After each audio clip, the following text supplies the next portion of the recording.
Tu peux faire pareil avec la danse classique, j'aimerais bien savoir, Stéphane. Tu peux parler du cheerleading?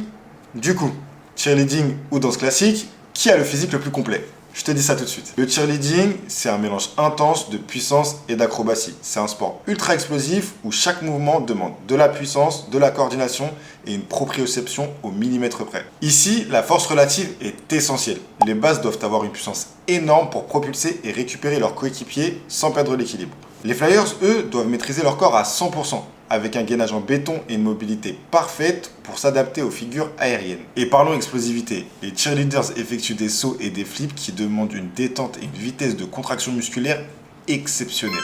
Et en plus de ça, ils ont une endurance anaérobie lactique incroyable. Leurs performances sont des enchaînements très intenses sur plusieurs minutes avec peu de récupération. Franchement, on parle pas assez du fait que ces athlètes doivent enchaîner des acrobaties ultra risquées tout en restant ultra précis. C'est du sport de haut niveau et pourtant, ça reste sous-coté. Pour ce qui est de la danse classique, leur atout majeur, c'est la force, le contrôle et l'endurance musculaire extrême.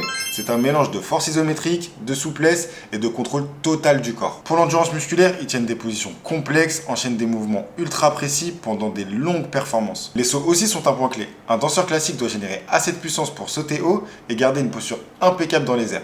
Et ça demande aussi un travail énorme sur l'équilibre et la proprioception, surtout sur pointe, où chaque mouvement est millimétré. Beaucoup de gens voient ça comme de l'art avant tout, mais derrière cette élégance, il y a un entraînement de titan. Et très peu de sports demandent un tel mélange de puissance et de grâce. Pour ce qui est de mon avis, si on parle de puissance explosive et de coordination aérienne, avantage cheerleading.